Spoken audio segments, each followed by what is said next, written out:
अस्सलाम वालेकुम स्टूडेंट्स, आज हम देखेंगे basics units of data storage के डाटा को स्टोर करने के कंप्यूटर के यूनिट्स कौन कौन से हैं। यूनिट बेसिकली से कहते हैं किसी भी चीज़ को मेजर करने के लिए जो आप टर्म इस्तेमाल करते हैं, जो आप पैमाना इस्तेमाल करते हैं, उसे हम यूनिट कहते हैं। मिसाल के तौर पर केजी, किलोग्राम या लीटर, ये तमाम के तमाम क्या है, ये आपके पास यूनिट्स होते हैं किसी भी चीज़ को मेजर करने के। सेम उसी तरीके से जब आपने कंप्यूटर की मेमोरी को मेजर करना होता है तो आप डिफरेंट टाइप के यूनिट्स का इस्तेमाल करते हैं। वो कौन कौन से यूनिट्स हैं वो आज हम डिस्कस करेंगे। सबसे बेसिक यूनिट जो हम कंप्यूटर की मेमोरी के लिए इस्तेमाल करते हैं, सबसे छोटा यूनिट, उसे हम बिट कहते हैं। बिट क्या है? कंप्यूटर सिर्फ और सिर्फ बाइनरी लैंग्वेज समझता है। बाइनरी लैंग्वेज क्या है? बाइनरी लैंग्वेज के अंदर हमारे पास दो वर्ड इस्तेमाल होते हैं, 0 and 1। कंप्यूटर सिर्फ और सिर्फ इन दो डिजिट्स को जानता है और समझता है। इसके अलावा कंप्यूटर किसी भी चीज़ को समझता नहीं है।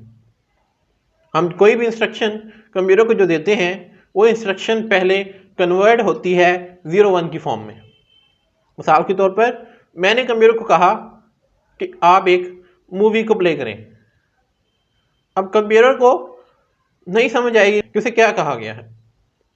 कंप्यूटर मेरी इंस्ट्रक्शन को पहले कन्वर्ट करेगा बाइनरी लैंग्वेज के अंदर, 0-1 की फॉर्म के अंदर, फिर वो उसे रीड करेगा, फिर उसे पता चलेगा कि मुझे क्या कहा गया है, मुझे एक मूवी को प्ले करने के लिए कहा गया है, फिर वो अपना काम कर देगा।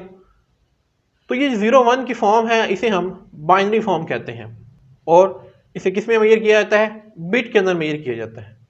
यानी कि अगर आप एक बिट को देखें तो एक बिट के अंदर हमारे पास या तो एक वक्त के अंदर 0 होगा या 1 होगा। यानी कि एक डिजिट को हम किससे रिप्रेजेंट करते हैं? बिट से करते हैं। अगर इलेक्ट्रॉनिक्स में यही चीज़ हम चले जाएँ तो 0 रिप्रेजेंट करता है कि हमारा जो करंट है वो ऑफ है, और 1 रिप्रेजेंट करता है कि हमारा जो करंट है वो ऑन है। कंप्यूटर में हम इसे 0-1 की फॉर्म में डिस्क्राइब करते हैं। तो एक बिट हमारे पास क्या है? एक बाइनरी डिजिट को कहते हैं। ये हमारे पास है कंप्यूटर का सबसे बेसिक, सबसे छोटा यूनिट। बिट के बाद हमारे पास आता है बाइट। अगर हम 8 बिट्स को आपस में कंबाइन कर दें तो ये कंबाइन करने से जो हमारे पास यूनिट आता है उसे हम कहते हैं 1 बाइट।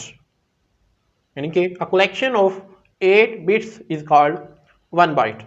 और एक बाइट रिप्रेजेंट करता है आपके किसी भी एक करैक्टर को। मिसाल के तौर पर अगर मेरा पास एक करैक्टर है ए, तो ए एक सिंगल करैक्टर है, तो इसे हम रिप्रेजेंट करते हैं 1 बाइट के साथ।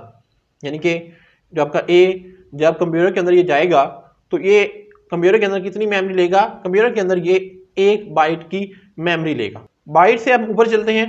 बाइट से जो बड़ा यूनिट है उसे हम किलोबाइट कहते हैं। किलोबाइट के अंदर हमारे पास 1024 बाइट्स मौजूद होते हैं। यानी कि अगर हम 1024 बाइट्स को आपस में इकट्ठा कर दें तो उसे हम 1 किलोबाइट कहते हैं। किलोबाइट के बाद हमारे पास जो इससे बड़ा यूनिट आता है उसे हम मेगाबाइट कहते हैं।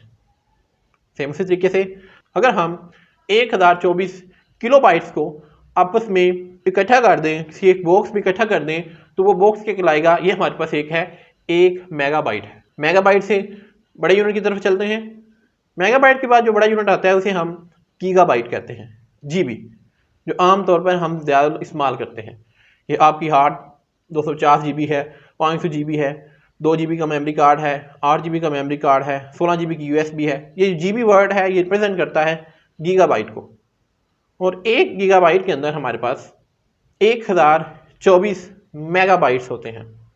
यानी कि अगर आप 1024 को इकट्ठा कर दें, 1024 मेगाबाइट्स को आप इकट्ठा कर दें, तो वो क्या कहलाएगा? वो आपका 1 गीगाबाइट कहलाएगा। तो ये हमारे पास जो आमतौर पर इस्तेमाल करते हैं। गीगाबाइट से अबव हमारे पास आता है टेराबाइट। यानी कि अगर हम 1024 को गीगाबाइट्स को अगर हम 1024 गीगाबाइट्स को इकट्ठा कर दें तो वो 1 टेराबाइट बनाते हैं।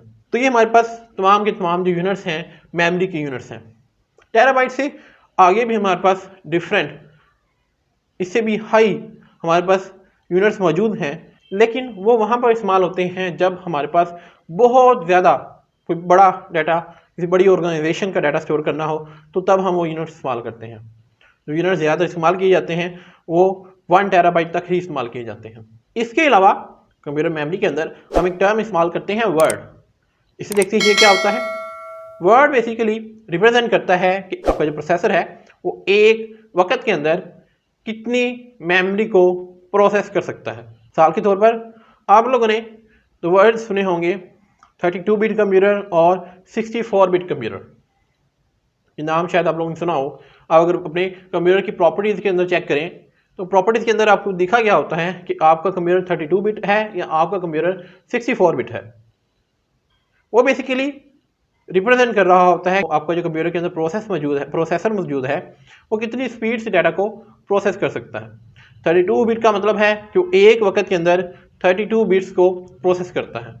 अगर 64 बिट है तो 64 बिट का मतलब है कि वो एक वक्त में अंदर आपके 64 बिट मेमोरी को प्रोसेस कर सकता है। 32 बिट को अगर हम बाइट्स में कन्वर्ट करें तो ये हमारे पास 4 बाइट्स बनते हैं। अगर 64 बिट को हम बाइट्स में कन्वर्ट करें तो ये हमारे पास 8 बाइट्स बनते हैं। आजकल जो हम कंप्यूटर इस्तेमाल कर रहे हैं वो नॉर्मली 32 बिट होते हैं या 64 बिट होते हैं। वो या तो एक वक्त के अंदर 4 बाइट्स को प्रोसेस करते हैं या वो एक वक्त के अंदर 8 बाइट्स को प्रोसेस करते हैं। जितने ज़्यादा आपके प्रोसेसर की कैपेसिटी होगी एक टाइम के अंदर डाटा को प्रोसेस करने की, उतनी ज़्यादा आपकी जो कंप्यूटर की स्पीड है वो बेहतर होगी। यानी कि 64 बिट का जो कंप्यूटर है वो 32 बिट कंप्यूटर की निस्बत ज़्यादा तेज़ी से परफॉर्म करेगा, ज़्यादा तेज़ी से अपनी स्टेटमेंट्स को, अपनी कमांड्स को एग्जीक्यूट करने की सलाहियत रखता होगा। तो आज का लेक्चर हमारा यहीं ख़त्म होता है। मिलते हैं नेक्स्ट लेक्चर के अंदर। Thank you very much.